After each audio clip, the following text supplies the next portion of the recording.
வணக்க மக்களே, welcome to TN Vijay Tamil audio book. நீங்க கேட்டுக்கிட்டு இருக்கிறது நில் கவனிக்கோள் பகுதி 3. இந்த நாவலுடைய முதல் 2 பகுதியை நீங்க கேட்கலன்னா அதுக்கான லிங்கை டிஸ்கிரிப்ஷன்ல கொடுக்கறேன், மறக்காம செக் பண்ணி பாருங்க. லாந்தரை கீழே வச்சுட்டு குணசேகரன் கிட்ட போய் திகிலோட மண்டி போட்டு உட்கார்ந்தா நிவேதனா. கண்கள்ல உயிரை பிடிச்சு வச்சுக்கிட்டு குணசேகரன் திக்கி திணறி பேச ஆரம்பிச்சான். நிவேதனா, யாரோ ஒருத்த வீட்டுக்குள்ள வந்து எதையோ தேடிக்கிட்டு இருந்தான். நான் அவனை பிடிக்க போனேன். அவன் என்ன கத்தியால குத்தி சொல்ல வந்த விஷயத்த முழுசா சொல்லி முடிக்காம ரொம்ப பெருசா மூச்சு வாங்கி தான் உயிரை விட்டு இருந்தான் குணசேகரன் உயிரை விட்டது கூட தெரியாம பதட்டமா எழுந்து, ஆனா நம்ம தெருமுனையில் இருக்கக்கூடிய டாக்டரை கூட்டிட்டு வந்துடுறேன் அப்படின்னு அங்க இருந்து ஓட முயற்சி பண்ணவும் அவன் கிட்ட இருந்து எந்த பதிலும் இல்லைன்றது தெரிஞ்சதும் குணசேகரனை கூர்ந்து கவனிச்சு பார்த்தா குணசேகரனுடைய விழிகள்ல இருந்து கண்ணீர் வழிஞ்சி அவனுடைய கண்கள் நிலக்குத்தி இருக்கிறத பார்த்ததுமே அவளுக்கு புரிஞ்சு போச்சு. அண்ணன் குணசேகரன் தன்னை விட்டுட்டு போயிட்டான்றத புரிஞ்சுக்கிட்டு கதறி அழ ஆரம்பிச்சா நிவேதனா. 5 வயசுலயே அப்பாவையும் அம்மாவையும் எழுந்த நிவேதனாவுக்கு போன நிமிஷம் வரைக்கும் குணசேகரன் தான் எல்லாமே. ஆனா இந்த நிமிஷம் எல்லாமே சூன்யமான மாதிரி இருந்துச்சு. அழுதுகிட்டு இருந்த நிவேதனாவுக்கு அந்த ஆழமான துயரத்திலையும் அரிசி மூட்டையில பதுக்கி வச்சிருந்த நகைகள் ஞாபகத்துக்கு வந்துச்சு. வீட்டுக்குள்ள வந்தவன் நிச்சயம் அந்த நகைக்காக தான் வந்திருக்கான். யார் அவன்? ஆட்டோவை தொடர்ந்து ஒருத்தன் வந்தானே, அவனா இருப்பானோ அப்படின்னு யோசிச்சவ லாந்தர் கையில எடுத்துக்கிட்டு மெல்ல அந்த ரூமை நோக்கி நடக்க ஆரம்பிச்சா. வெளியே மழை இன்னும் கோபம் தனியாம பூமியை கொத்தி எடுத்துக்கிட்டு இருந்துச்சு. வந்தவன் அந்த நகையை எடுத்திருப்பானா? ஸ்டோர் ரூமை நோக்கி யோசிச்சபடி நடக்க ஆரம்பிச்சா நிவேதனா. வழி பூராவும் துணிமணிகள் தாறுமாற இறஞ்சி கிடந்துச்சு. புத்தகங்கள் பாத்திரங்கள் நாலா பக்கமும் சிதறி கிடந்துச்சு. சூட்கேஸ் பிரிக்கப்பட்டிருந்தது. பீரோக்கள் திறந்து கிடக்க அதோட வயிறுகள் குடையப்பட்டிருந்தது. நிவேதனாவோட மனசுக்குள்ள பயம் இன்னும் முழுமையா நிறைஞ்சிருந்தது. சுத்துமுத்தும் பார்த்துக்கிட்டே தான் நடக்க ஆரம்பிச்சா. லாந்தர் வெளிச்சம் அவளுடைய நிழல பக்கவாட்டு சுவர்ல பூதாகரமா என்லார்ஜ் பண்ணி காட்டிக்கிட்டு இருந்தது. பயம் கத்தி குத்துகளா நெஞ்சில விழ நிஜமாவே உயிரை கையில பிடிச்சுக்கிட்டு நடந்துகிட்டு இருந்தா நிவேதனா. ஸ்டோர் ரூம் நெருங்கி வந்துட்டா. உள்ள அடர்த்தியா இருட்டு. லாந்தர் வெளிச்சம் இருட்ட விரட்ட அந்த ஸ்டோர் ரூம்குள்ள நுழைஞ்சா. மெதுவா பார்வைய சுழட்டினா. ஸ்டோர் ரூம் சேதப்படாம அப்படியேதான் இருந்துச்சு. லாந்தர் விளக்க அலமாரில வச்சுட்டு அரிசி மூட்டை வாய்க்குள்ள 2 கைகளையும் நுழைச்சு பரபரன்னு அரிசியை நோண்டி எடுக்க ஆரம்பிச்சா. 2 நிமிஷம் தேடலுக்கு பிறகு கைகள்ல அந்த நகைகள் எல்லாம் தட்டுப்பட ஆரம்பிச்சது. வந்தவனுக்கு இந்த இடம் தெரியல. நகை இங்கே பத்திரமா இருக்கட்டும்னு அரிசியை பழையபடி சமதளப்படுத்தி வச்சுட்டு லாந்தர் விளக்கு எடுத்துக்கிட்டு வெளியே வந்தா. ரத்த சகதியில கிடந்த குணசேகரனை பார்த்ததும் துக்கம் தொண்டையை அடைக்க ஆரம்பிச்சது. மறுபடியும் அழ ஆரம்பிச்சா நிவேதனா. இன்ஸ்பெக்டர் அவினாஷ் தரையில கிடந்த குணசேகரோட உடலை புரட்டி பார்த்தாரு. வயிற்றுல சுருக்கப்பட்டிருந்த கத்தி கிட்டத்தட்ட முதுகுடைய தண்டுவடம் வரைக்கும் பாஞ்சி அழுத்தமா நின்றுட்டு இருந்துச்சு. ரத்தம் கருஞ்சிவப்புக்கு மாறி கெட்டிப்பட்டிருந்தது. குணசேகரன் மேல ஈக்களும் மொய்க்க ஆரம்பிச்சிருந்தது. போட்டோகிராஃபரும் பிங்கர் பிரிண்ட்ஸ் எடுக்கிறவரும் மும்மரமா செயல்பட்டு இருந்தாங்க. இன்ஸ்பெக்டர் அவினாஷ் அந்த அறையோட மூலையில உட்கார்ந்து அழுதுகிட்டு இருந்த நிவேதனாவை நெருங்கினாரு. அவினாஷ் அவளை நெருங்கி நின்னதுமே நிவேதனா எழுந்து நின்னா. இந்த சம்பவம் எத்தனை மணிக்கு நடந்ததா சொன்னீங்க நிவேதனா கர்ச்சிப்பால கண்களை தொடச்சுக்கிட்டு 4 மணிக்கு அப்படின்னு சொன்னா. அத்தனை சாமான்களும் அலசப்பட்டிருக்கு, உங்களுக்கு எந்த சத்தமும் கேட்கலையா? இல்ல இன்ஸ்பெக்டர், நான் மும்பைல இருந்து லேட் நைட்ல தான் வீட்டுக்கு வந்து சேர்ந்தேன். ஜேர்னி டயர்ட்ல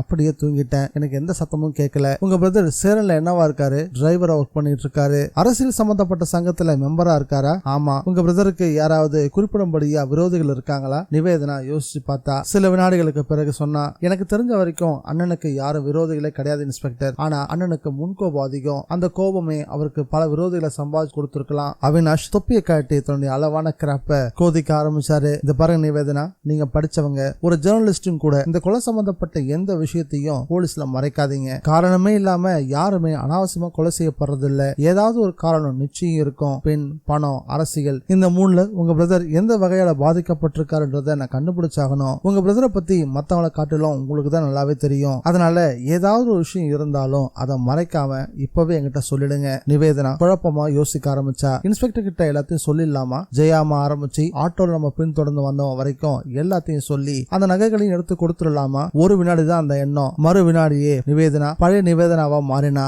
சொல்லு, தாராளமா சொல்லு, அந்த நகைகளை எடுத்து கொடு. எதிர நிக்கிற அந்த இன்ஸ்பெக்டர் உன் கைக்கு காப்பையும் மாட்டி உள்ளையும் தள்ளி பேப்பருக்கு நியூஸும் கொடுத்து பத்திரிக்கைக்காரங்க கொட்டை எழுத்துல 8 காலத்திலையும் நியூஸ் போட உன் பேரு ஊரு பூரா சிரிக்க ஆரம்பிச்சிடும். அது மட்டும் இல்ல, உன்னை கட்டிக்க இருக்கானே பாலகிருஷ்ணன், அவன் நிலைமையை கொஞ்சம் யோசிச்சு பாரு. இதெல்லாம் உனக்கு தேவையா அப்படின்னு நிவேதனாவுடைய ஆசை மனசு அவளையே கேள்வி கேட்க ஆரம்பிச்சிருச்சு. என்ன நிவேதனா, என்ன யோசிக்கிறீங்க? நீங்க சொல்றதுக்கு ஏதாவது விஷயம் இருக்கா அப்படின்னு கேட்க ஆரம்பிச்சுட்டாரு அவினாஷ். சொல்றதுக்குன்னு எதுவுமே இல்ல இன்ஸ்பெக்டர். வீட்டுக்குள்ள புகுந்த திருட வந்த இடத்துல அண்ணனை குத்திருக்கலாம் இல்லையா அப்படின்னு சந்தேகத்தை கிளப்ப ஆரம்பிச்சா நிவேதனா. அவினாஷ் சிரிச்சுக்கிட்டு, வந்தவன் திருடன் கிடையாது நிவேதனா, அது நிச்சயம். வீட்டுல இருக்க எல்லா பொருட்களும் இறஞ்சி கிடக்கு தவிர வீட்டுல இருந்து ஒரு பொருள் கூட திருட்டு போகவே இல்லை. அதை நீங்களே தான் சொன்னீங்க. பாத்திரங்களும் அப்படிதான் இருக்கு. நீங்க போட்டிருந்த நகைகளும் அப்படிதான் இருக்கு. வந்தவன் உங்க அண்ணனை தாக்கி இருக்கான், அவனுடைய குறியே உங்க அண்ணன் குணசேகரன் தான். நிவேதனா பதில் ஒண்ணும் பேசாம கண்கள்ல பொங்கி எழுந்த கண்ணீரை கர்ச்சிப்பால ஒட்டி எடுத்துக்கிட்டு விசும்ப ஆரம்பிச்சா. அவளை அப்படியே அழ விட்டுட்டு கான்ஸ்டபிள் பக்கம் திரும்பினாரு அவினாஷ். போட்டோஸ் எடுத்தாச்சா? Yes sir. பிங்கர் பிரிண்ட்ஸ் எல்லாம் கேதர் பண்ணிட்டீங்களா? Yes sir. அப்படின்னா பாடியை போஸ்ட்மார்ட்டத்துக்கு அனுப்பிச்சிருங்க, மத்த ஏற்பாடுகளை கவனிங்க. Yes sir. கான்ஸ்டபிள் அங்கிருந்து நகர்ந்தாங்க. அவினாஷ் அந்த அறையை சுத்தி மெல்ல நட போட்டாரு. வீடு முழுசும் பொருள்கள்லாம் இறஞ்சி கிடந்துச்சு. வந்தவன் எதையோ தேடி இருக்கான், எதை அவன் தேடி இருப்பான் அப்படின்னு அவினாஷ் யோசிச்சபடியே அந்த ரூமுடைய கடைசி பகுதி வரைக்கும் போனாரு. அப்பதான் அது அவருடைய கண்ணில் பட்டுச்சு. அது ஒரு லேடிஸ் ரிஸ்ட் வாட்ச். டயல போத்திருந்த கண்ணாடி வெள்ளைகள் சில்லு சில்ல உடஞ்சிருந்தது. வாட்சோட மெட்டல் ஸ்டாப் 2 துண்டாகி இருந்தது. அவினாஷ் அதை ஜாக்கிரதையா எடுத்தாரு. நிவேதனா இங்க ஒரு நிமிஷம் வாங்க. நிவேதனா வந்தா. அவினாஷ் வாட்சை காட்டினாரு. இந்த வாட்ச் உங்களுடையதா? நிவேதனா அதை வாங்கி பார்த்துட்டு இது என்னுடையது இல்ல அப்படின்னு உறுதியா சொன்னா. Are you sure? Yes sir அப்படின்னு சொன்னா. இந்த வாட்ச் உடஞ்சிருக்கிறத பார்க்கும் போது இங்க நடந்த கைகலப்புல உடஞ்ச மாதிரிதான் எனக்கு தோணுது நிவேதனா. இதை பார்க்கும் போது எனக்கும் அப்படிதான் சார் தோணுது அப்படின்னு சொன்னா நிவேதனா. ஆனா உங்க அண்ணன் சாகிறதுக்கு முன்னாடி தன்னை யாரோ ஒரு நபர் கத்தியால குத்திட்டான் அப்படின்னு தானே சொன்னாரு. அப்ப நிச்சயமா வந்தவர் ஆண் தானே. ஆனா இங்க லேடிஸ் வாட்ச் கிடக்குதே, வந்தவன் ஒருவேளை லேடிஸ் வாட்சோட கட்டிட்டு வந்திருக்கலாம் இல்லையா? நிவேதனா அந்த வார்த்தையை சொல்லவும் அவினாஷ் யோசிச்சபடியே நிவேதனாவை பார்த்தாரு. நான் அப்படி நினைக்கல நிவேதனா. வந்தது ஏன் ஒரு பெண்ணா இருக்க கூடாது? சம்பவம் நடந்தப்போ கரண்ட் இல்லைன்னு சொன்னீங்க.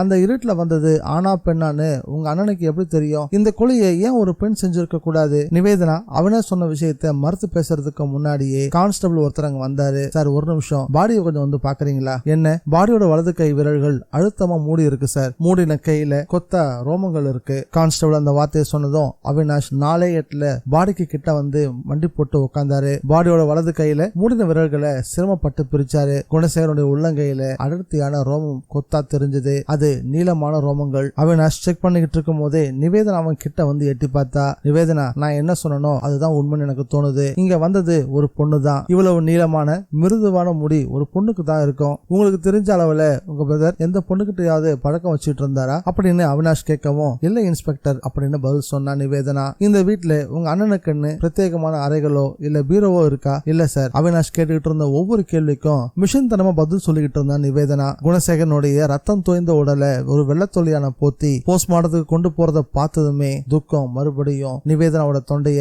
அடைக்க ஆரம்பிச்சது. அவளையும் அறியாம அவ அழ ஆரம்பிச்சா. சேரநகர் குடியிருப்பை சேர்ந்தவங்க எல்லாருமே நிஜமான சோகத்தோட அவங்க வீட்டுல இருந்து குணசேகரனுடைய உடம்ப ஆம்புலன்ஸ்ல ஏத்துறத சோகமா பாத்துக்கிட்டு இருந்தாங்க. அழுதுகிட்டு இருந்த நிவேதனாவை ஏறிட்டு பார்த்தாரு அவினாஷ்.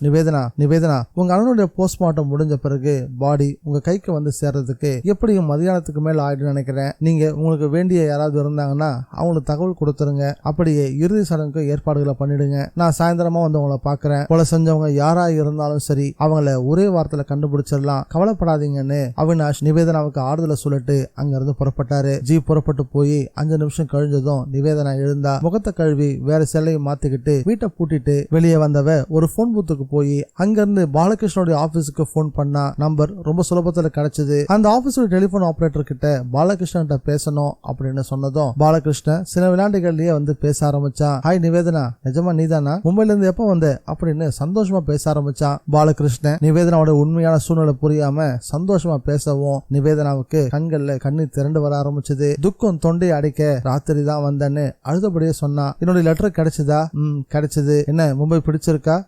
என்ன ஆமா, குரல் ஏன் ஒரு மாதிரியா இருக்கு, அழுதுகிட்டு பேசுற மாதிரி இருக்கு, அழுகுறியா அப்படின்னு சந்தேகமா கேட்கவும் நிஜமாவே நான் அழுதுட்டு தான் பேசிட்டு இருக்கேன் பாலகிருஷ்ணன். நிவேதனா எதுக்காக அழுதுகிட்டு இருக்க, என்ன பிரச்சனை அப்படின்னு பாலகிருஷ்ணன் மறுமுனையில படபடப்பா பேச ஆரம்பிச்சான். பாலகிருஷ்ணன் நீ இன்னும் ஒரு 10 நிமிஷத்துக்குள்ள சேரநகருக்கு வர முடியுமா? உன்னோட வீட்டுக்கா? ஆமா. என்ன விஷயம் நிவேதனா? என் அண்ணன் குணசேகரன் இந்த நிமிஷம் உயிரோட இல்ல. நேத்து ராத்திரி அவனை யாரோ கொலை பண்ணிட்டாங்க. பாடி போஸ்ட்மார்ட்டம் போயிருக்கு. எனக்கு என்ன பண்றதுன்னே தெரியல, கொஞ்சம் வரியா அப்படின்னு அழுதுகிட்டே சொல்லவும் மறுமுனையில பாலகிருஷ்ணன் ஸ்தம்பிச்சு போய் நின்னுட்டான். மேற்கொண்டு அவங்ககிட்ட இருந்து வார்த்தையே வரல. நிவேதனா நீ என்ன சொல்ற? குணசேகரனை கொன்னுட்டாங்களா? யாரு கொன்னது தெரியல, நீங்க கொஞ்சம் நேரா வரீங்களா? எனக்கு எல்லாமே குழப்பமா இருக்கு, பயமா இருக்கு, கொஞ்சம் சீக்கிரம் வாங்கல அப்படின்னு கெஞ்சுற மாதிரி பேச ஆரம்பிச்சான் நிவேதனா. இதோ வரேன், இன்னும் சரியா 1/2 மணி நேரத்துல உங்க வீட்டுல இருப்பேன். பாலகிருஷ்ணன் சொன்னதுமே ரிசீவரை வச்சுட்டு வழிஞ்சிட்டு இருந்த கண்ணீரை புறங்கையால தொடச்சுக்கிட்டு ரிசீவரை வச்சா. அடுத்த வினாடி அவளுக்கு பின்னாடி ஒரு கார் ஹாரன் சத்தம் எழுப்ப ஆரம்பிச்சது. திரும்பி பார்த்தா கருநீளத்துல ஒரு அம்பாசிடர் கார் அவளை ஒட்டியபடி வந்து நின்னுச்சு. டிரைவர் சீட்ல இருந்து அரவிந்தாட்சன் எட்டி பார்த்தாரு. Hello Nivedhana, bad morning. Nivedhana நின்னு அவருடைய முகத்தை ரொம்ப குழப்பமா பார்த்தா. அரவிந்தாட்சன் சிக்கனமா சிரிச்சுக்கிட்டு என்ன நிவேதனா, என்ன தெரியலையா? சென்னை சென்ட்ரல் ஸ்டேஷன்ல நேத்து மதியானம் என்ன பாத்தீங்களே, பேசுனீங்களே, நான் தான் ஜெயாமாவோட பர்சனல் செக்ரட்டரி அரவிந்தாட்சன். நிவேதனா பலமா நிவேதாமா தலையாட்டினா. தெரியுது சார், வீட்டுக்கு தானே, கார்ல ஏறுங்க. வேண்டாம் சார், நடந்தே போயிடுறேன். நோனோ, நான் உங்களை பார்த்து பேசுறதுக்காக தான் சென்னையில இருந்து புறப்பட்டு இங்க வந்தேன். வந்ததுதான் தெரிஞ்சது உங்களோட வீட்டுல ஒரு துயரமான சம்பவம் நடந்திருக்குன்னு. I feel very sorry for that. Nivedhana அவரை ஏறிட்டு பார்த்தா. நீங்க எதுக்காக என்ன பார்க்க வந்திருக்கீங்கன்னு நான் தெரிஞ்சுக்கலாமா? முதல்ல கார்ல ஏறு, வீட்டுக்கு போவோம், உட்காந்து பேசலாம். காரோட பின் கதவு திறந்து விட்டார் அரவிந்தாட்சன். நிவேதாவும் கார்ல ஏறினா. 2 நிமிஷத்துல வீடு வந்துடவும் அக்கம் பக்கம் இருந்தவங்க வேடிக்கை பார்த்துட்டு இருக்கும் போதே காரை விட்டு இறங்கின நிவேதனா வீட்டோட பூட்டை திறந்துகிட்டு உள்ள போனா. அரவிந்தாட்சனும் பின் தொடர்ந்து வந்தாரு. உள்ள வந்ததும் உட்காருங்க சார் அப்படின்னு முன் அறையில இருந்த ஒரு சோஃபாவை காட்டினா. அரவிந்தாட்சன் ஒரு நன்றியை சொல்லிட்டு அந்த சோஃபால உட்கார்ந்தாரு. பாடி போஸ்ட்மார்ட்டம் போயிருக்கா நிவேதனா? ஆமா சார். பாடி எப்ப தராங்களா? ஹாஸ்பிட்டல் போனதான் சார் தெரியும். உனக்கு இருந்த ஒரே ஒரு உறவு உடைய அண்ணன் தான் இல்லையா? ஆமா. எதுக்காக இந்த கொலை? எனக்கு தெரியாது சார். அரவிந்தாட்சன் ஒரு நிமிஷம் அவளை உற்று பார்த்து, நிவேதனா நான் எதுக்காக வந்திருக்கேன்னு நீ என்ன கேட்கவே இல்லையே, சொல்லுங்க சார், எதுக்காக வந்திருக்கீங்க அப்படின்னு எரிச்சலா கேட்டா நிவேதனா. அரவிந்தாட்சன் சோஃபாவோட நுனிக்கு நகர்ந்து வந்து மெல்லிய குரல்ல கேட்டாரு, சொல்லட்டுமா? சொல்லுங்க. அந்த நகை எங்க நீ மறைச்சு வச்சிருக்க நிவேதனா? அரவிந்தாட்சன் கேட்டதுமே அதிர்ந்தே போயிட்டா நிவேதனா. நகைகளா?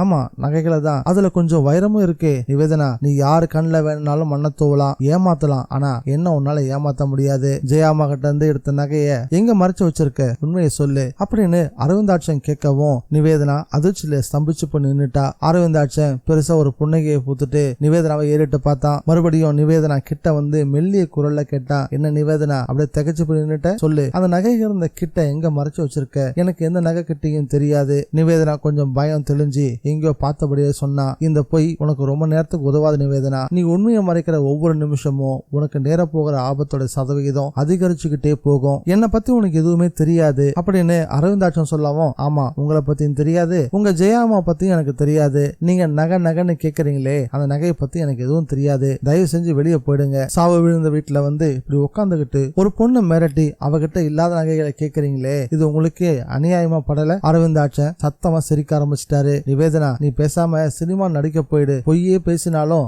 அருமையான முகபாவம் உனக்கு. ஜெயாமா ஹார்ட் அட்டாக்ல இறந்ததும் அவகிட்ட இருந்த நகை கிட்ட உன்னை தவிர வேற யாரும் எடுத்திருக்க முடியாது. நிவேதனா, நேத்துக்கே சென்னை சென்ட்ரல் ஸ்டேஷன்லயே உன்னை கை களமா பிடிச்சிருப்பேன். கூடவே போலீஸ் இருந்ததால உன்னை விட்டுட்டேன். போலீஸுக்கு விஷயம் தெரிஞ்சா அந்த நகைங்க உனக்கும் கிடைக்காது, எனக்கும் கிடைக்காது. வாரிசே இல்லாத அந்த ஜெயாமாவோட சொத்து நிச்சயம் அரசாங்கத்துடைய கஜனாவுக்கு தான் போய் சேரும். அதனாலதான் உன்னை போக விட்டு பிடிச்சேன். நிவேதனா தன்னுடைய மார்புக்கு குறுக்கா கைகளை கட்டிக்கிட்டு கோபத்தை வரவழைச்சுக்கிட்டு அரவிந்தாட்சனை பார்த்தா, இங்க பாருங்க சார், உங்க முதலாளி அம்மா ஜெயாமாவோட டிராவல் பண்ணது உண்மைதான். ஆனா நான் அந்த அம்மா கிட்ட எதுவுமே பேசல. நான் பாட்டுக்கு புஸ்தகத்தை படிச்சுட்டு தான் வந்தேன். அந்த அம்மா தூங்கிட்டு வந்தாங்க. நீங்க அடையாளம் சொல்ற மாதிரி ஒரு நகை கிட்ட நான் பார்க்கவே இல்லை. உங்க ஜெயாமா ஒரே ஒரு சூட்கேஸ் தான் கொண்டு வந்தாங்க. மறுபடியும் அதே போய். அரவிந்தாட்சன் தன்னோட கண்ணை பரப்ப வலதுக்கு ஆட்காட்டி வரலால சொரிஞ்சுக்கிட்டே சொன்னாரு, நான் சொல்றது பொய்ன்னு உங்களுக்கு எப்படி தெரியும்? நிரூபிக்கட்டுமா? நீங்க கொஞ்ச நேரத்துக்கு முன்னாடி என்ன சொன்ன? ஜெயாமாவோட அந்த ட்ரெயின்ல வரப்போ ஒரு வார்த்தை கூட பேசலன்னு சொன்ன இல்லையா? ஆமா. நிஜமா நீ பேசல? இல்ல, நான் பேசல. அரவிந்தாட்சன் சடார்னு எழுந்து நின்னு தன்னுடைய கோட் பாக்கெட்ல இருந்து ஒரு சின்ன டைரிய உருவி நிவேதனா கிட்ட நீட்டினாரு. நிவேதனா அந்த டைரிய வாங்கினா. முந்தா நாள் தேதி எடு நிவேதனா. நிவேதனா அந்த டைரியோட பக்கங்களை மெதுவா புரட்ட ஆரம்பிச்சா. முந்தா நாள் தேதி வந்துச்சு. அவசர கையெழுத்துல சில வரிகள் தெரிஞ்சது. நிவேதனா, இந்த அழகான பெயர்ல ஒரு அழகான பெண் இந்த ரயில் பயணத்துல பழக்கமானா, அறிவுபூர்வமா பேசினா. அவளுடைய பேச்சு எனக்கு ஒரு பொண்ணு இல்லை என்ற ஏக்கத்தை ஏற்படுத்துச்சு. அவளை வேறொரு பொண்ணா நினைக்கிறதுக்கு என்னுடைய மனசு இடம் கொடுக்கவே இல்லை. அந்த வார்த்தைகளுக்கு பிறகு வெற்று பக்கங்களா தான் இருந்துச்சு. நிவேதனா படிச்சு முடிக்கவும் அந்த கையெழுத்து ஜெயாமாவோட கையெழுத்து. நிவேதனா, ஜெயாமா எங்க போனாலும் சரி அன்னைக்கு ராத்திரி டைரியை எழுதிருவாங்க. ஜெயாமா டைரியில பொய்ய ஒரு நாள் எழுதவே மாட்டாங்க. நிவேதனா டைரிய டக்குன்னு மூடி அரவிந்தாட்சன் கொடுத்தா. முகம் தீர்மானமா இருந்துச்சு. ஓகே, நான் ஜெயாமா கூட பேசினது உண்மைதான். அதுக்கு இப்ப என்ன செய்யணும்னு சொல்றீங்க? நான் அந்த அம்மாவோட பேசிட்டு வந்ததால நான் தான் நகைகள் எல்லாம் எடுத்துட்டேன்னு முடிவுக்கு வந்துட்டீங்களா? அரவிந்தாட்சன் சிரிச்சபடியே நிவேதனாவை பார்த்துக்கிட்டு ஒரு சிகரெட் எடுத்து வாயில பொறுத்துக்கிட்டாரு. நிவேதனா, உன் வயசு மிஞ்சி மிஞ்சி போனா ஒரு 19 இருக்குமா? இருக்கும். ஆனா எனக்கு என்ன வயசு தெரியுமா? 44. உனக்கு 25 வருஷத்துக்கு முன்னாடியே நான் பிறந்துட்டேன். ஒருத்தருடைய முகத்தை பார்த்து இவன் தப்பு பண்ணவன், தப்பு பண்ணாதவன், இவன் அப்பாவி அப்படின்னு ரகம் பிரிக்கிற திறமை என்கிட்ட இருக்கு. ஜெயாமாவோட நகை பூராவும் என்கிட்ட தான் இருக்குன்னு உன்னுடைய கண்ணு ரெண்டும் துல்லியமா சொல்லிக்கிட்டு இருக்கு. என் கண்ணுல இருந்து யாராலும் தப்பிக்கவே முடியாது அப்படின்னு அரவிந்தாட்சன் சொல்லவும், முதல்ல உங்க கண்ணாடியை கொஞ்சம் மாத்துங்க சார் அப்படின்னு நிவேதனா நக்கலா சொல்லவும் அரவிந்தாட்சனுக்கு கோவம் வந்து, நிவேதனா அப்படின்னு சத்தமா கத்த ஆரம்பிச்சிட்டாரு. மிஸ்டர், நீங்க கத்தி பேசுனா எதுவும் உண்மையாயிடாது. நீங்க தப்பான இடத்துக்கு வந்து இல்லாத ஒரு பொருளை கேட்டு என்னோட டயத்தை வேஸ்ட் பண்ணிட்டு இருக்கீங்க. நான் இப்ப இருக்க சூழ்நிலையில உங்க கூட பேச விரும்பல. பிளீஸ் வெளியே போயிடுங்க. அரவிந்தாட்சன் கோபமா எழுந்திருச்சாரு. உயிரோட இருந்த சிகரெட்டை தரையில போட்டு ஆத்திரத்தோட மிரிச்சாரு. வாயை திறந்து வார்த்தைகளை கொட்டலாம் அப்படின்னு ஆரம்பிச்ச அதே அதே நேரத்துல வாசல்ல ஒரு ஆலிவ் நேரத்துல ஸ்கூட்டர் ஒண்ணு படபடக்க வந்து நின்னுச்சு. ஸ்கூட்டர் அணைச்சிட்டு ஸ்டாண்ட போட்டு தவிப்போட வாசப்படி ஏறிட்டு இருந்தான் பாலகிருஷ்ணன். சிவந்த நேரம், படிய வாரிய தலை. பாலகிருஷ்ணனுடைய முகம் அந்த காலத்து நடிகர் சுரேஷன் ஞாபகப்படுத்துற மாதிரியே இருந்துச்சு. மெலிதான மீச, வெள்ளை ஷர்ட், வெள்ளை பேண்ட், பெல்ட், பேட்டா ஷூ, கையில எலக்ட்ரானிக் வாட்ச், மார்பிள அடர்த்தியான ரோமக்கற்றைகள், அதுல புறநிட்டு இருந்த சன்னமான தங்க செயின். இவன் தான் பாலகிருஷ்ணன். நிவேதனா, வரவன் யாரு? அவசர அவசரமா கேட்டாரு அரவிந்தாட்சன். எனக்கு வேண்டியவர். உறவா? நெருங்கின உறவு. சரி, நான் சாயந்தரம் வரேன். அரவிந்தாட்சன் சொல்ல சொல்ல பாலகிருஷ்ணன் இறுகி போன முகத்தோட உள்ள நுழைஞ்சான். நிவேதனா, உன் அண்ணன் பத்தி நியூஸ நான் கொஞ்சமும் எதிர்பார்க்கவே இல்ல. எதுக்காக இந்த கொலை நடந்துச்சு? எனக்கு ஒண்ணுமே புரியல பாலகிருஷ்ணன் அப்படின்னு சேல தலைப்பு எடுத்து வாயை அடைச்சபடியே கண் கலங்க ஆரம்பிச்சா. அரவிந்தாட்சன் அங்கிருந்து மெல்ல நகர்ந்தாரு. நிவேதனா, நான் வரேன், சாயந்தரம் வந்து பாக்குறேன். வாசல் நின்றுட்டு இருந்த காரை நோக்கி நடக்க ஆரம்பிச்சாரு அரவிந்தாட்சன். அவர் வாசல் அடைஞ்சு கார்ல ஏற வரைக்கும் பாலகிருஷ்ணன் காத்திருந்து நிவேதாவை மெல்ல நெருங்கி அவளை தோளை தொட்டு அரவணைப்பா பேச ஆரம்பிச்சான். நிவேதனா, யாரு இந்த ஆளு? நிவேதனா ஒரு நிமிஷம் தடுமாறினாலும் சுதாரிச்சுக்கிட்டு, அண்ணனுக்கு தெரிஞ்சவரு. ஆளை பார்த்தா பெரிய இடம் மாதிரி தெரியுது, ஆனா பாக்குறதுக்கு துக்கம் விசாரிக்க வந்த மாதிரியே தெரியலையே, எதுக்காக வந்துட்டு போறான்? நிவேதனா சரளமா போய் சொல்ல ஆரம்பிச்சா. ஒரு பிரைவேட் பஸ் வாங்குறதுக்காக அண்ணன் கூட பேச்சுவார்த்தை நடத்திக்கிட்டு இருந்தாராம். திருப்பூர்ல இருக்க ஒரு பஸ்ஸை பேசி முடிவு பண்ண சொல்லி அண்ணன் கிட்ட அட்வான்ஸா 5000 ரூபாய் பணம் கொடுத்தாராம். அதை பத்தி தான் கேட்க வந்தாரு. நீ என்ன சொன்ன? எனக்கு அதை பத்தி ஒன்னும் தெரியாதுன்னு சொல்லிட்டேன். சரி, வீடு பூரா ஏன் இப்படி இறஞ்சி கிடக்கு? நேற்று ராத்திரி வந்தவங்க செஞ்ச காரியம் இது பாலகிருஷ்ணன். ஏதாவது திருட்டு போச்சா? எதுவுமே திருட்டு போகல. போலீஸ் என்ன சொல்றாங்க நிவேதனா? அண்ணனை கொலை பண்ணது ஒரு பெண்ணா இருக்கலாம்னு இன்ஸ்பெக்டர் அவினாஷ் சந்தேகப்படுறாரு. எதை வச்சு அவர் அப்படி சொல்றாரு அப்படின்னு பாலகிருஷ்ணன் கேட்டதும், உடஞ்சு கிடந்த லேடிஸ் ரிஸ்ட் வாட்ச், அண்ணன் கையில இருந்த தலைமுடி, இதெல்லாம் வச்சுதான் ஊர்ஜிதமா இன்ஸ்பெக்டர் அப்படி சொல்றாரு. ஒரு பெண்ணுக்கு கொலை பண்ற அளவுக்கு தைரியம் வருமா பாலகிருஷ்ணன்? நிவேதனா கேட்ட கேள்விக்கு உடனே பதில் சொல்லாம சில வினாடிகளுக்கு பிறகு தோள்களை குளிக்கணும். ஏதோ ஒரு காரணத்துக்காக தான் இந்த கொலை நடந்திருக்கு. அத போலீஸ் எப்படி இருந்தாலும் கண்டுபிடிச்சிருவாங்க. நிவேதனா, நான் உனக்கு இப்ப என்ன உதவி செய்யணும் அதை சொல்லு. முதல்ல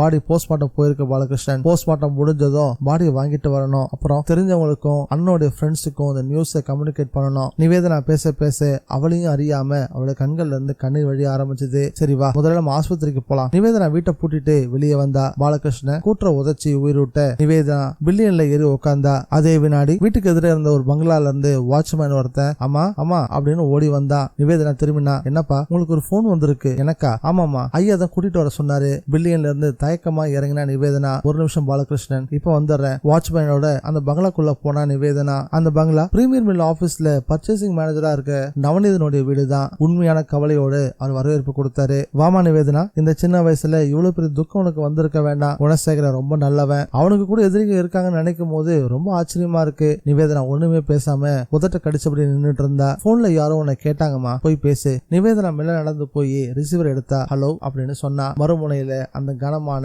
கரகரப்பான குரல் கேட்டுச்சு. நிவேதனா, அந்த அரவிந்தாட்சன் எவ்வளவு கட்டாயப்படுத்தி கேட்டாலும் நகைங்க எங்க இருக்குன்னு மட்டும் சொல்லிடாத. நிவேதனா வியர்க்க ஆரம்பிச்சா. யாரு? உனக்கு வேண்டியவன். நிவேதனா எதுவுமே பதில் பேசல. அந்த நபரை பேச ஆரம்பிச்சான். நிவேதனா, நீ திகைச்சு போயிருப்பன்னு எனக்கு நல்லாவே தெரியும். அந்த ஜெயாமோட நகைகளை நீ தான் பதுக்கி வச்சிருக்கன்னு எனக்கு நல்லா தெரியும். சென்னையில இருந்து நான் உன்னை ஃபாலோ பண்ணிட்டு வரேன். நீ ஏறின பஸ்ல தான் நானும் ஏறினேன். நேற்று ராத்திரி ஆட்டோல உனக்கு பின்னாடி வந்தவனும் நான் தான். நீ பதுக்கி வச்சிருக்கிய ஜெயாமோட நகைகள், அதை பறிக்கிறதுக்காக கிட்டத்தட்ட 3 குரூப் உன்னை சுத்தி மும்முரமா செயல்பட்டு இருக்காங்க. வீரபத்ரன் காலின் ஒரு குரூப், அரவிந்தாச்சும் ஒரு குரூப், நானும் என்னுடைய பார்ட்னரும் 3வது குரூப். இந்த 3 குரூப்ல மத்த 2 குரூப்பையும் நீ சுத்தமா மறந்த நிவேதனா. நீ உண்மையை சொல்ல வேண்டியது என்கிட்ட தான். இதுல நீ தவறிட்டினா உங்க அண்ணன் குணசேகரம் போன இடத்துக்கு நீயும் போய் சேர்ந்துட வேண்டியதுதான். மறுமுனையில ரிசீவர் அணைக்கப்பட முகம் வெளுத்து போய் திரும்பினா நிவேதனா. என்னம்மா, யார்கிட்ட இருந்த போன்? நவனிதன் கேட்டாரு. என் ஃப்ரெண்டு ஒருத்தி பேசினா. சரி, ஹாஸ்பிட்டலுக்கா போற?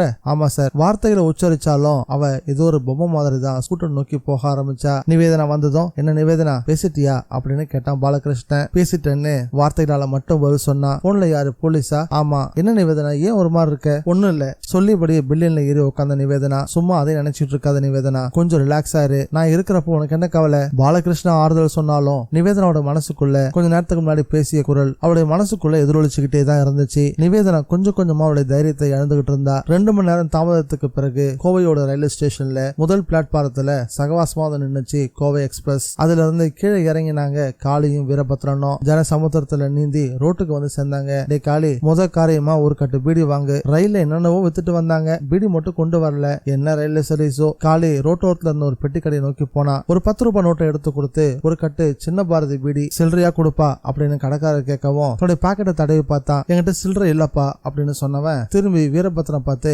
வீரபத்ரா உன்கிட்ட சில்லறை இருக்கா பாரு. நம்ம கையில ஒரு தம்படி இல்ல. சில்லறை இல்லைன்னா பீடியை தவிர வேற ஏதாவது ஏதாச்சும் வாங்கு. சரி ஆளுக்கு ஒரு வாழைப்பழம் எடுத்துக்கலாம். தூங்கிக்கிட்டு இருந்த வாழைப்பழ தார்ல இருந்து 2 பழங்களை பிச்சு எடுத்தான். பிச்சு எடுத்தவன் தோலையும் உரிக்க ஆரம்பிச்சான். கடைக்காரன் தலையை சொரிஞ்சுக்கிட்டு அப்பவும் 50 பைசா ஷார்டேஜ் ஆகுதுங்களே, 2 ரூபாய்க்கு வேற ஏதாச்சும் வாங்கிக்கோங்க. என்னத்தை வாங்கலாம் அப்படின்னு அந்த சின்ன பெட்டி கடையை ஒரு நோட்டம் விட்டான் காளி. பல்பொடி பொட்டலங்களும் சீக்கா பொட்டலங்களும் தோரணமா தொங்கப்பட்டிருந்தது. ஜீரா மிட்டாய் வகைகளும் பிளாஸ்டிக் பைகள்ல கண்ணாடி மாதிரி தெரிஞ்சுட்டு இருந்தது. பார்வையை நகர்த்துக்கிட்டே போனவன் கடையோட வெளிப்புறத்துக்கு வந்தான். மூங்கில் கம்பத்துல கட்டப்பட்டிருந்த கைத்துல மலை முரசு பத்திரிகையோடைய போஸ்டர் தெரிஞ்சது. பேப்பர் வாங்கலாமா? சரி சரி வாங்கு. ஒரு பீடு கட்ட வாங்குறது 2 ரூபாய் தண்டம். டே காளி, இப்படி நீ 4 வியாபாரம் பண்ணீங்கன்னா போதும், சீக்கிரமே கோயம்புத்தூரை விட்டுட்டு சென்னையை பார்க்க போக வேண்டியதுதான். வீரபத்ரன் மலை முரசு பேப்பர் கையில வாங்கி பிரிக்க ஆரம்பிக்க காளி பீடு கட்ட உடைச்சி 2 பீடியை உருவி ஒன்னு வீரபத்ரன் வாயிலையும் இன்னொன்னு தான் வாயிலையும் வச்சு பத்த வைக்க ஆரம்பிச்சான். கோயம்புத்தூர்ல அந்த மத்தியான வெயில் உரைக்காம காஞ்சிட்டு இருந்துச்சு. டே காளி, கோயம்புத்தூர் சென்னை மாதிரி தான் போல இருக்கு, ரொம்ப பெரிய ஊர்ரா. இந்த ஊர்ல அந்த பொண்ணை எப்ப கண்டுபிடிக்க போறோம்? எனக்கு என்னவோ நம்பிக்கை இல்ல, வந்தது தண்டமா போக போகுதுன்னு தோணுது. பார்க்கலாம், முயற்சி பண்ணி பார்க்கலாம். காளிய புகையை விட்டுக்கிட்டு சொல்லிக்கிட்டு இருந்தான். வீரபத்தன் வயிற்று தடவிக்கிட்டு வயிறு பசிக்குதுரா, ஏதாச்சும் துண்ணலாமா அப்படின்னு கேட்கவும், சரி வா, அதோ அந்த ஹோட்டல் கொஞ்சம் டீசெண்டா தெரியுது, வாங்க போவோம் அப்படின்னு 2 பேரும் போக ஆரம்பிச்சாங்க. கூட்டமே இல்லாத அந்த ஹோட்டல்ல எதிரும் புதிருமா நாற்காலில சாஞ்சபடி 2 பேரும் உட்கார்ந்தாங்க. வந்து நின்ன வெயிட்டர் கிட்ட தோசையும் சப்பாத்தியும் ஆர்டர் பண்ணிட்டு தான் கையில இருந்த மாலை முரசை பிரிக்க ஆரம்பிச்சான். பேப்பரை அகல விரிச்சு நியூஸ தேடினா வீரபத்ரன். தீக்குச்சியால பல்ல குத்திக்கிட்டு ஏதோ யோசனையில இருந்தான் காளி. அப்போ மாலை முரசுடைய பின்பக்கம் தெரிய நெத்திய லேசா சுருக்கினா. பார்வைய கூர்த்திட்டு பார்க்க ஆரம்பிச்சான். வீரபத்ரா, அந்த பேப்பர் இப்படி கொடு, 5 நிமிஷம் பொறு, நயன்தாராவோட சமாசாரத்தை படிச்சுட்டு தரேன். காளி பேப்பரை படின்னு பறிச்சான். அப்பால அந்த நியூஸ் எல்லாம் சகாசம் படிச்சுக்கலாம், முதல்ல பேப்பரை கொடு. பேப்பரை திருப்பி அந்த செய்தியை காட்டினா. வாலிபர் படுகொலை. கோவை சேரன் நகர்ல தன் தங்கை நிவேதனாவோட வசு வந்த வாலிபர் குணசேகரன் இன்னைக்கு அதிகாலை குத்தி கொலை செய்யப்பட்டாரு. செய்தி வரி வரியா பத்தியா ஓடி சகலத்தையும் விவரிச்சுட்டு இருந்தது. செய்திக்கு பக்கத்திலேயே அந்த போட்டோவும் பளிச்சுன்னு தெரிஞ்சது. போட்டோக்கு கீழே அந்த வாசகங்கள், இவர்தான் கொலை செய்யப்பட்ட குணசேகரன், அருகே நிற்பது அவருடைய தங்கை நிவேதனா, மும்பையில் பத்திரிகை நிருபராக பணியாற்றுபவர். காளி உற்சாகமானா. சந்தோஷமா மேசையையும் தட்டினா. டே வீரபத்ரா, பட்சி யாருன்னு தெரியுதா? வீரபத்ரன் கண்களை சுருக்கினா. அந்த பொண்ணு? ஆமா, அவளே தாண்டா. அந்த அழகான மூஞ்சியை மறக்க முடியுமா? அவளை எப்படிதான் கண்டுபிடிக்க போறோமோன்னு மாஞ்சுகிட்டு இருந்தேன். பேப்பக்காரன் விளாவரியா அட்ரஸ் கொண்டு போட்டுட்டான். சேரன் நகர் 8வது குறுக்கு தெரு, முத வீடு. வீரபத்ரன் காது வரைக்கும் இழிச்சுக்கிட்டு சந்தோஷப்பட ஆரம்பிச்சான். அந்த பொட்டி கடைக்காரனை கட்டிப்பிடிச்சு முத்தம் தரண்டா காளி. அவன் சில்லறை இல்லைன்னு சொல்ல போய் தான் அந்த பேப்பரையும் நம்ம வாங்கினோம். வீரபத்ரன் சொல்லவும் தோசையும் சப்பாத்தியும் மேஜிக் வந்துச்சு. ஜல்தியா சாப்பிட்டு முடிடா வீரபத்ரா, நேரா சேரன் நகர் போகணும், பட்சியை அமுக்கணும். அவசரமா சாப்பிட்டு முடிச்சு வெளியே வந்து ஒரு ஆட்டோவை பிடிச்சாங்க. சேரன் நகர் 8வது குறுக்கு தெரு. ஆட்டோ டிரைவர் அட்ரஸ் சொல்லவும் ஆட்டோ கரெக்டா தெருமுனை வந்து நின்னுச்சு. சுத்துமுத்தும் பார்த்தபடியே ஆட்டோ விட்டு கீழே இறங்கி நடந்து போய் நிவேதனாவோட வீட்டு வாசப்படி கதவை தட்ட ஆரம்பிச்சாங்க. வீரபத்ரனும் காளியும். நம்மளோட வீடியோக்குள்ள தொடர்ந்து கேட்டுட்டு இருக்க நிறைய பேரு முழு வீடியோவும் போட சொல்லி தொடர்ந்து கேட்டுக்கிட்டு இருக்காங்க. அதுக்கான முயற்சிகளை எடுத்துக்கிட்டே இருக்கேன். நம்மளோட வீடியோக்களுக்கு தொடர்ந்து ஆதரவு கொடுங்க. மீண்டும் அடுத்த பகுதியில் சந்திக்கலாம். Bye guys.